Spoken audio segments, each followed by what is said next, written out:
नमस्कार, आप देख रहे हैं हिंदी खबर में हूं आपके साथ में शर्मा।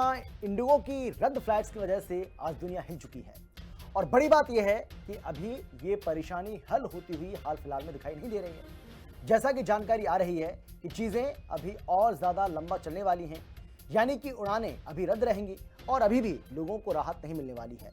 यानी लोग अगर ये सोच रहे हैं कि उनको राहत मिल जाएगी, ऐसा नहीं होने वाला है, जिस पर केंद्र सरकार भी अलर्ट मोड में आ चुकी है। इंडिगो ने माफी मांग ली है, लेकिन जनता का हाल वही है, यानी कि जनता परेशान है। परेशान ही नहीं बल्कि बहुत ज्यादा परेशान है। लंबी लंबी कतारें एयरपोर्ट्स के ऊपर देखने को मिल रही हैं, धक्का मुक्की देखने को मिल रही है, लोगों को परेशानी हो रही है, लेकिन सुनने वाला कोई नहीं है।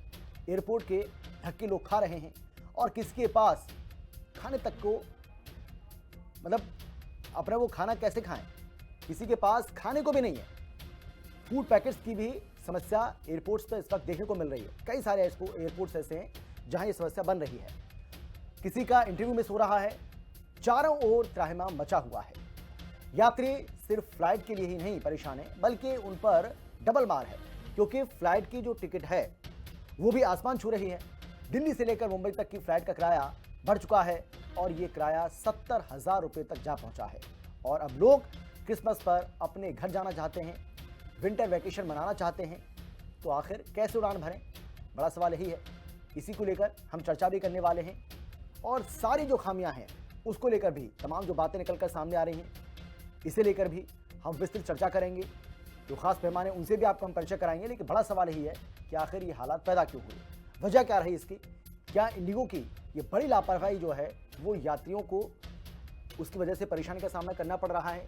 इंडिगो ने इसके लिए पहले से तैयारी क्यों नहीं की और अब तैयारी करने की बात क्यों कही जा रही है? क्या इंडिगो एयरलाइंस की ओर से जो लापरवाही बरती गई, उस लापरवाही का ही खामियाजा यात्री आज भुगत रहे हैं?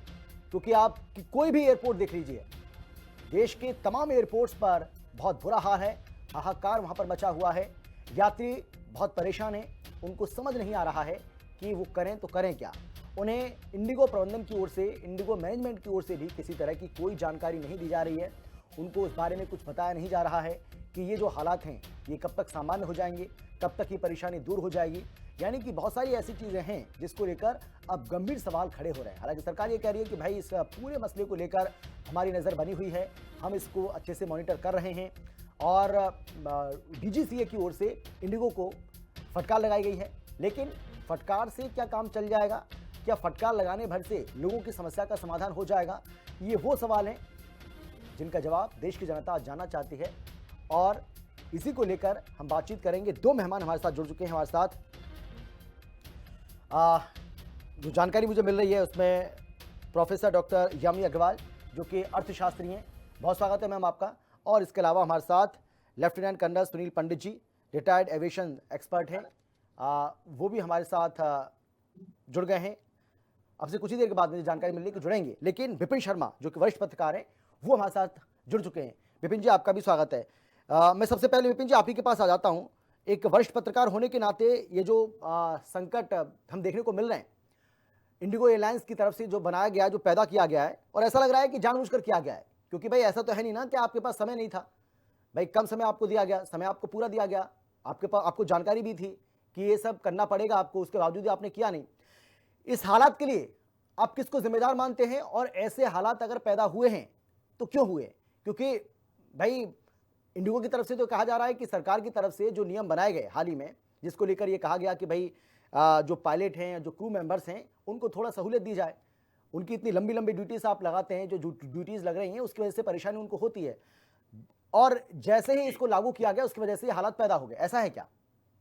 जी देखिए, इसमें कई पहलू हैं जिनको मैं संक्षेप में आगे लेके आऊंगा अमित जी। जी ये बड़ा गंभीर मुद्दा है, क्योंकि जब भी कोई नया रिफॉर्म आता है, यहाँ पर जो एक नए दिशा निर्देश दिए गए डीजीसीए की तरफ से, क्योंकि ये बात अपनी जगह तय है, इसमें कोई दो मत नहीं हो सकते। सब लोग इत्तेफाक रखेंगे कि यहाँ पर एविएशन सेक्टर में अगर कुछ पुख्ता कदम उठाए जा रहे हैं और यहाँ पर किसी तरह के किसी आप ढील नहीं बरत सकते, और ये कोई लापरवाही की बात नहीं है कि क्योंकि यहाँ पर आपने हाल फिलहाल में देखा कई ऐसे विमान हादसे हुए कि जहां पर देखा कि फैटिगनेस और अटेंशन डेफिसिट एक बहुत बड़ा कारण बन के उभरा। तो जी यहाँ पर इसके मद्देनजर ये जो एफडीटीएल के जो नए नियमों का अनुपालन करने की बात हुई, जो रेगुलेशंस आए, उसके तहत ये कदम उठाया गया। लेकिन ये बड़ा दुर्भाग्यपूर्ण है कि यहाँ पर इंडिगो जो सबसे बड़ा, जिसका एक डोमेस्टिक शेयर सबसे ज्यादा है और जो एक इतना बड़ा डोमेस्टिक कैरियर है, उसने समय रहते वहां पर उसके पास उतना क्रू नहीं था, जो शॉर्टेज ऑफ मैन पावर। तो ये एक बहुत गंभीर मुद्दा है कि आप जब आप पे इतना लोगों का भरोसा है तो आपने एक वो प्रबंध पहले क्यों नहीं करे। दूसरी बात है कि ये बात भी अपनी जगह दुरुस्त है, जिसको मद्देनजर रखना पड़ेगा कि यहाँ पर जब भी कोई नया रिफॉर्म आता है, कोई नए कदम ऐसे दिशा निर्देश दिए जाते हैं, तो वहां पर शुरुआती दिक्कतें आती हैं, जिसको हम अंग्रेजी में टीथिंग प्रॉब्लम्स कहते हैं। तो वो भी बात अपनी जगह दुरुस्त है। लेकिन यहाँ पर अभी सवाल ये पैदा होता है कि इस समय जो इसका खामियाजा भुगत रहा है, वो जो पैसेंजर्स है, यात्री हैं, उनका क्या कसूर है। They are stranded in on the airports, और यहाँ पर अगर होटलों की बात करें, आसमान छूते वहां पर उनके जो चार्जेस उनको देने पड़ रहे हैं, तो वो अपने आप में एक मुद्दे को बहुत ज्वलन बना देते हैं। साथ साथ यहाँ पर तो अब ये बात आ गई है कि आप पेरिस जाना ज्यादा सस्ता है कि ना कि आप मुंबई जाएं। तो वही वाली बात है। इसके पीछे इसका मतलब है कि हम लोग यहाँ पर सिस्टम में कमी पेशी है, और यहाँ पर आपको वो क्योंकि अपनी जगह ये जो कदम उठाया है डीजीसीए ने, बड़ा जरूरी था। इसको आप नकार नहीं सकते, इसको नजरअंदाज नहीं कर सकते, क्योंकि आप मान के चलें, सिक्के का दूसरा पहलू अगर ले अमित जी, आपकी दर्शकों की जानकारी के लिए मैं जरूर बोलना चाहूंगा, अपने विचार व्यक्त करना चाहूंगा। अगर हाइपोथेटिकली माने कि ऐसा कदम नहीं उठाया जाता, तो भी वहां सवाल होते, और गॉड फॉरबिड्स, ऊपर वाला ना करे कभी ऐसा हो, क्योंकि यहाँ पर अगर कोई ऐसा हादसा हो जाता, फिर बोलते हैं आपने ये उस बात को मद्देनजर क्यों नहीं रखा कि पायलट को फटीगनेस का सामना करना पड़ता है, लॉन्ग ड्यूटी आवर्स है वहां पर, और बैक टू बैक आपको शिफ्ट्स करने पड़ते हैं, और वीकेंड रेस्ट नहीं होता सैटरडे संडे को। तो यहाँ पर ऐसी बातों को मद्देनजर रखते हुए जब आकलन करा, तो ये एफडीटीए इसका रास्ता अपनाया गया कि यहाँ पर ऐसे कुछ नियम बनाए जाएं जिसका सख्ती से अनुपालन होना चाहिए। लेकिन यहाँ पर जो लैकुने सामने उभर के आया है, इसका मतलब है गैप है सिस्टम में, कि यहाँ पर आपने वो आपकी तैयारी थी नहीं। आप इतना बड़ा आपका सिस्टम है, और यहाँ पर आप इंडिगो जो पूरा कैरियर है, तो वो आपने क्यों नहीं वो उसके प्रबंध करे। आपका शॉर्टेज ऑफ स्टाफ क्यों है, आपका हायरिंग मैकेनिज्म क्या है, रिक्रूटमेंट कैसे होती है, तो उसकी तरफ अब ध्यान केंद्रित होना चाहिए। और इससे सीख बाकी जो एयरलाइंस है उनको लेनी चाहिए कि यहाँ पर अगर ऐसे लैकुने आएंगे तो अंत में संदेश क्या जाएगा। और यहाँ पर अंतरराष्ट्रीय पटल पे छवि धूमिल होती है। नहीं, एक तरफ लेकिन एक बात विपिन जी, यहाँ पर हम हिंदुस्तान के दौरे पे आए हुए हैं, सारी निगाहें वहां पर हैं। एग्जैक्टली। और यहाँ पर ये अगर बात हो रही है, कोई ये ऐसा तो है नहीं कि इसके पीछे भी कोई राजनीति है।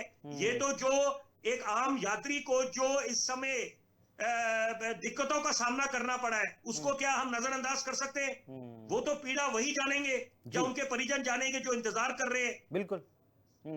लेकिन विपिन जी, मैं ये जानना चाह रहा था आपसे कि क्या डीजीसीए की ओर से जो फैसला लिया गया, तो डीजीसीए ने जो फैसला लिया एफडीटीएल को लागू करने का, तो क्या इसकी वजह से, क्योंकि जाहिर सी बात है ये हादसे जो हालात हैं वो पैदा हुए, हम सब देख पा रहे हैं, लेकिन मैं आपसे जानना चाह रहा हूं कि क्या ये कोई जल्दबाजी में फैसला लिया गया था, क्या समय कम दिया गया, इस वजह से ये स्थिति हमें देखने को मिल रही है, ऐसा है क्या?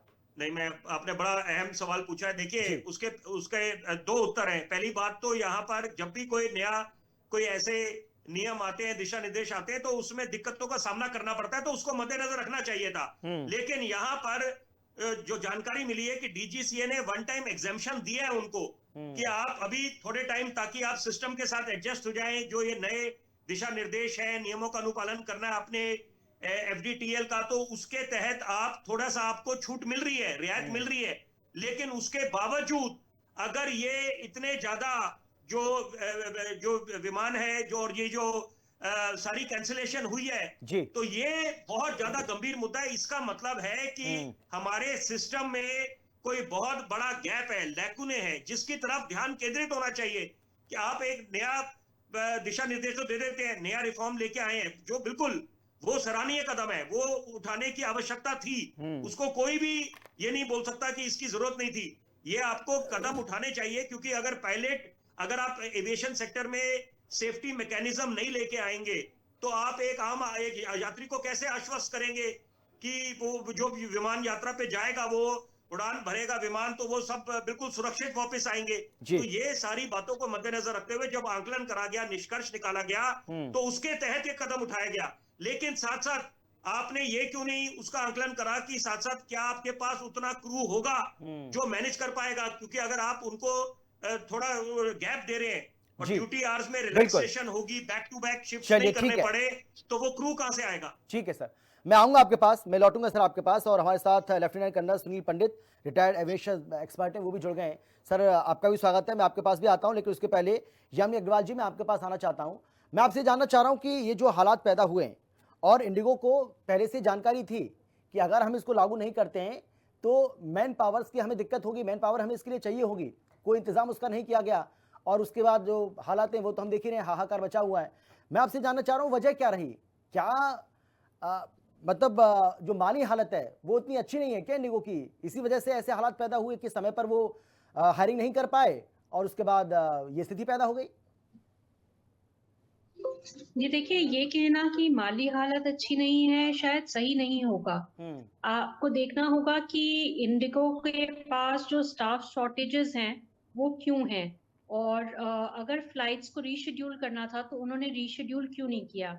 जहां तक डीजीसीए का नया रेगुलेशन लाने की बात है, इंडिगो एक प्लेयर है मार्केट में, एविएशन सेक्टर में, चाहे वो one of the largest market player हो तब भी बाकी सब प्लेयर्स के ऊपर भी वही असर होता है। कैंसलेशन सिर्फ इंडिगो की तरफ से आ रहे हैं, जिसका अर्थ है कि सिर्फ इंडिगो की फ्लाइट्स में जो चेंजेस करने थे इन्होंने या शेड्यूलिंग करनी थी वो शेड्यूलिंग नहीं हुई समय पे, जिसका खामियाजा जो है एक जो ऑर्डिनरी पैसेंजर है उसको भुगतना पड़ा। इकोनॉमी क्लास की फ्लाइट है, ज्यादातर कोशिश की जाती है, बहुत ज्यादा लोग ट्रैवल करते हैं, जो कस्टमर्स हैं वो ज्यादातर प्राइस सेंसिटिव होते हैं, टाइम सेंसिटिव कम होते हैं, ज्यादा से ज्यादा फ्लाइट्स इनकी बुकिंग्स में जाती हैं, तो इसलिए ऐसा नहीं हो सकता कि ओवरऑल फाइनेंशियल इश्यूज हों। पर ये जरूरी है कि स्टाफ कंप्लीट रिक्रूटमेंट्स हो, डीजीसीए के रूल्स फॉलो किए जाएं और प्रॉपर शेड्यूलिंग हो, जिसके लिए जो कंपनी है उसे रेगुलेशंस को मद्देनजर रखते हुए चेंजेस लाने चाहिए, चाहे अपने रोल्स में लेकर आए, चाहे हायर करें, चाहे जैसे भी करें, और अगर उन्हें रिक्वायरमेंट है तो डीजीसीए के पास उसकी रिक्वेस्ट डालें अकॉर्डिंगली। यानी आप ये कह रही हैं, मैं जो आपकी बात का मतलब समझाऊं यामिनी जी, आप ये कह रही हैं कि भाई ये सीधे तौर पर इंडिगो की लापरवाही है, क्योंकि बाकी भी तो एयरलाइंस कंपनीज है ना, वहां तो कोई दिक्कत है नहीं, ये दिक्कत अगर आ रही है तो सिर्फ इंडिगो के साथ ही क्यों आ रही है? तो इसका मतलब ये है कि इंडिगो ने वाकई में लापरवाही बरती है, इसका मतलब ये हुआ? फिर मैं ये कह रही हूँ कि इंडिगो को जो भी रेगुलेशंस हैं, जो भी रिक्वायरमेंट्स हैं, उन्हें पूरा करते हुए अपनी फ्लाइट्स की शेड्यूलिंग करनी चाहिए थी, या पैसेंजर्स को वेल इन एडवांस इन्फॉर्म करना चाहिए था बिफोर कैंसलेशंस। साथ ही साथ जब भी रेगुलेशंस आती हैं उनके साथ टाइम पीरियड एसोसिएटेड होता है कि कितने टाइम में आपको रिस्पॉन्ड करना है। अगर दिक्कत होती है तो फ्लाइट्स जो एविएशन सेक्टर के लोग हैं वो जाकर के बात कर सकते हैं डीजीसीए के साथ कि उनको जो है एक certain amount of exemption grant किया जाए एक पर्टिकुलर पीरियड तक। पूरी इंडस्ट्री और गवर्नमेंट साथ मिलकर के काम करती है, तो ऐसा नहीं होना चाहिए कि एक फ्लाइट को इतनी कैंसलेशंस हो। अगर ऐसा होता कि सिर्फ रेगुलेशन की वजह से ये कैंसलेशंस हो रही हैं तो बाकी एयरलाइंस में भी कैंसलेशंस नजर आती। बिल्कुल सही बात है, बिल्कुल सही बात है, और इससे सहमत भी हूं मैं, क्योंकि अगर भाई सिर्फ आप ही के साथ दिक्कत क्यों आ रही है, बाकी कंपनीज के साथ तो दिक्कत है नहीं, सिर्फ कैंसिलेशन आप ही की क्यों बढ़ रही है, आप ही के जो पैसेंजर है वो परेशान क्यों हैं, ये सवाल तो कोई भी पूछेगा। बिल्कुल सही बात है। खैर मैं लौटूंगा मैम आपके पास, मैं आता हूं। सुनील पंडित जी, आप किस तरीके से देख रहे हैं ये जो संकट पैदा हुआ इंडिगो में, इसकी वजह आप क्या मानते हैं? क्योंकि इंडिगो तो सीधे तौर पर ये कह रही है कि भाई हमें कम से कम 2 महीने का वक्त और दे, डीजीसीए अगर हमें 2 महीने का वक्त और दे देता है तो हो सकता है कि हालात सुधर जाएं। तो 2 महीने का वक्त मानने का मतलब है कि भाई इसके पहले जो आपको समय मिला उसका आपने सही से यूटिलाइजेशन नहीं किया, वो आपने सही से यूटिलाइज नहीं किया, इसीलिए आपको 2 महीने का समय और चाहिए, और 2 महीने का समय आपको और मिल जाए तो हालात उससे क्या ठीक हो जाएंगे? नमस्कार अमित जी। नमस्कार। इंडिगो ने एक्चुअली 2 महीने का टाइम नहीं मांगा है, उन्होंने टाइम जो है जी। फरवरी एंड तक मांगा है, जी। यानी कि मोर देन 3 मंथ्स टाइम मांगा है उन्होंने। सो एक है, एज एन एविएशन स्पेशलिस्ट मुझे बस साफ कहना है कि जो क्राइसिस चल रही है इंडिगो में, जी। ये केवल सामान्य देरी या रूटीन डिसरप्शन नहीं है। ये एक बड़ा स्ट्रक्चरल प्रॉब्लम है जो उजागर हो रखा है, जिसमें सेफ्टी रेगुलेशन के नए बदलावों के सामने इंडिगो की कमजोर प्लानिंग, लो स्टाफिंग एंड एक ओवर कॉन्सेंट्रेटेड जो एविएशन मार्केट स्ट्रक्चर है वो अभी क्लियर हो रखा है। अभी यहाँ पे इस जो भी प्रॉब्लम जो आ रखा है, इसका मूल जो है, the basis of all the problem is the, I mean it's two pronged. एक तो डीजीसीए का जो भी रेगुलेशन है वो है, और दूसरा ये है कि इंडिगो ने इसको कैसे ठीक तरीके से प्लान नहीं किया। नाउ टू से अ लिटिल बिट अबाउट जो अपना एफडीटीएल यानी कि फ्लाइट ड्यूटी टाइम लिमिटेशन जो है, जो नियम नवंबर 25 से जो लागू हुए हैं, जी। ये नियम जो है वो इसीलिए बनाया गया ताकि, मैं ये एक एविएशन एक्सपर्ट के नाते मैं बता रहा हूँ ये क्यों इंपॉर्टेंट था। तो ये नियम इसीलिए बनाया गया ताकि पायलट जो है वो थके हुए ना रहे और फ्लाइट सेफ्टी जो है वो थोड़ा सा बेहतर हो। लेकिन ये नए नियम बहुत सख्त है। अब पायलटों को 48 आवर्स का जो मैंडेटरी वीकली रेस्ट है वो अभी उसको वो 48 आवर हुआ। इससे पहले जो है, जब FTL 1 था उसमें it was just for 36 hours, वो 36 घंटे थे। और नाइट विंडो को सुबह 5 बजे से बढ़ाकर सुबह 6 बजे कर दिया गया है। एक पायलट रोस्टर में सिर्फ 2 नाइट लैंडिंग्स और 2 कंसेक्यूटिव नाइट ड्यूटीज की ही इजाजत है इसके लिए। एंड इसका मतलब ये हुआ कि हर पायलट को फ्लाइंग की घंटे जो है उसको कम करना पड़ रहा है। अगर कोई एयरलाइन अपने शेड्यूल में फ्लाइट्स या ऐसे नाइट फ्लाइट्स को, मिडनाइट फ्लाइट्स को, रेड आई फ्लाइट्स बोलते हैं उसको, अगर उसको प्लान करती है और पर्याप्त क्रू बफर नहीं रखा हुआ होता है, तो पूरा नेटवर्क एक छोटे से डिसरप्शन जो है उसकी वजह से एक डोमिनो इफेक्ट की तरह फैल सकता है। और यही कुछ इंडिगो के साथ अभी हुआ है। This is the reason. And यहाँ पे क्लियरली ये दिख रहा है कि जो भी था वो क्लियरली सभी एयरलाइंस को ये पहले बताया गया था कि these are the rules that are coming out. लेकिन बाकी सारे एयरलाइंस पे ऐसा डिस्ट्रप्शन का तो प्रॉब्लम नहीं हुआ है। ऑफ कोर्स इसमें कुछ ग्लोबल प्लेयर्स जो है, एमिरेट्स, जिन्होंने थोड़ा सा एग्रेसिव रिक्रूटमेंट की तरफ गए, जिसके चलते हुए यहाँ पे इनका जो रिक्रूटमेंट प्लान था वो भी खराब हुआ अपना इंडिगो का, बिकॉज ये सबसे बड़ा प्लेयर है। एंड जो सबसे बड़ा प्लेयर होता है जनरली कॉस्ट कटिंग के लिए, कॉस्ट इफेक्टिवनेस के लिए ये बहुत कोशिश भी करते हैं। लेकिन जहाँ पे वो हरियाली जहाँ पे दिखती है वहां पे तो भागते हैं लोग। तो वो एग्रेसिव रिक्रूटमेंट जो ग्लोबल प्लेयर्स जो चालू किए थे उसके चलते हुए भी इनका जो रिक्रूटमेंट रेट जो था वो बहुत घट गया। बफर की प्लानिंग इन्होंने ठीक से किया नहीं। बट अभी हमारा जो डीजीसीए जो है उन्होंने इनको अभी वक्त दिया है, थोड़ा सा रेगुलेशंस इनकी तरफ उन्होंने बोला है कि ठीक है आप अपना जो भी है प्लानिंग ठीक करो एंड स्टार्ट रिक्रूटिंग, और अपना जो भी है आपका ऑपरेशनल जो भी डिसरप्शंस हुए हैं you have to get it back on the track. ठीक है, ठीक है सर, मैं आता हूं आपके पास। लेकिन की तरफ से यहाँ पे जो है मैसेज गई है। ठीक है सर, आपका नेटवर्क भी ठीक नहीं आ रहा है, इसको सही करते हैं उसके बाद मैं आपके पास लौट रहा हूं। विपिन जी, लेकिन हमारे देश के अंदर ये देखने को मिलता है अक्सर कि मौके का फायदा उठाने वाले, आपदा में अवसर खोजने वालों की कमी नहीं है सर। और ये जानकारी मिल रही है कि 70-80 हज़ार रुपये तक की टिकट पहुंच गई, यानी कि लंदन, पेरिस और अमेरिका या जापान आपको जाना है तो आपको बहुत कम में टिकट मिल जाएगी, बहुत सस्ती टिकट मिल जाएगी। लेकिन अगर आपको मुंबई जाना है, आपको चेन्नई जाना है, आपको कहीं और जाना है, तो वहाँ के लिए आपको 70 से 80 हज़ार रुपये खर्च करना पड़ेगा। मतलब आप देख रहे हैं ना, आपदा में अवसर कैसे खोज लेते हैं हमारे देश में लोग। देखिए, असली दिक्कत वहीं आ रही है इस समय, क्योंकि यहाँ पर एक अंग्रेजी की कहावत है, adversity brings the best out of a person. और यहाँ पर जब विपदा आई है सर पे या आपदा की घड़ी है, तो यहाँ पर अवसरवादी बन रहे हैं कुछ लोग, तो वो मुझे लगता है बहुत चिंता की बात है। और साथ साथ देखिए, यहाँ पर भी must come together as a cohesive unit. यहाँ पर सबको मिलजुल कर, क्योंकि ये नया रिफॉर्म है, इसकी भी आवश्यकता थी। ये जो नया रेगुलेशंस हैं डीजीसीए की तरफ से, अति अनिवार्य, that was the need of the hour. समय की नजाकत को देखते हुए जो बाकी हादसे हुए, आकलन करा गया, तो वहां सोच इस दिशा में गई, जो प्रशंसनीय बात है। लेकिन यहां पर साथ साथ simultaneously, because everything has to go synonymous, कि ऐसा नहीं है कि क्योंकि अगर आपके पास शॉर्टेज है मैन पावर की, पायलट्स नहीं है, और तो वहां पर लॉजिस्टिक्स, तो ये तो इशू आना ही आना है। तो और अंत में दिक्कत किसको सामना करना पड़ेगा? जो यात्री है, विमान यात्री। तो यहाँ पर जरूरी बात है, मैं एक जरूर अपने विचार रखना चाहूंगा कि एक तरफ हम बात करते हैं कंज्यूमर प्रोटेक्शन जो कानून है 2019 का, और साथ साथ कंपटीशन एक्ट है 2002 का। यहां पर उसके तहत अमित जी बड़ी जरूरी बात है कि कंपटीशन एक्ट जो है यहां पर, कि हम देखते हैं कि जब मर्जर्स और एक्विजिशंस होते हैं या और खिलाड़ी भी हो मैदान में, अगर केवल इंडिगो है पूरे इस एविएशन सेक्टर में और यहाँ पर बोलबाला है, तो ये तो दिक्कत होनी है। यहाँ पर और प्लेयर्स भी, एक लेवल प्लेइंग फील्ड होना चाहिए। यहाँ पर हम लोग बिल्कुल जो जहां अच्छी बात है उसकी तारीफ करते हैं। अगर मैं व्यक्तिगत तौर पे बोलूं, इंडिगो फ्लाई करता हूं मैं, लेकिन यहाँ पर किसी की मोनोपोलाइजेशन नहीं होनी चाहिए।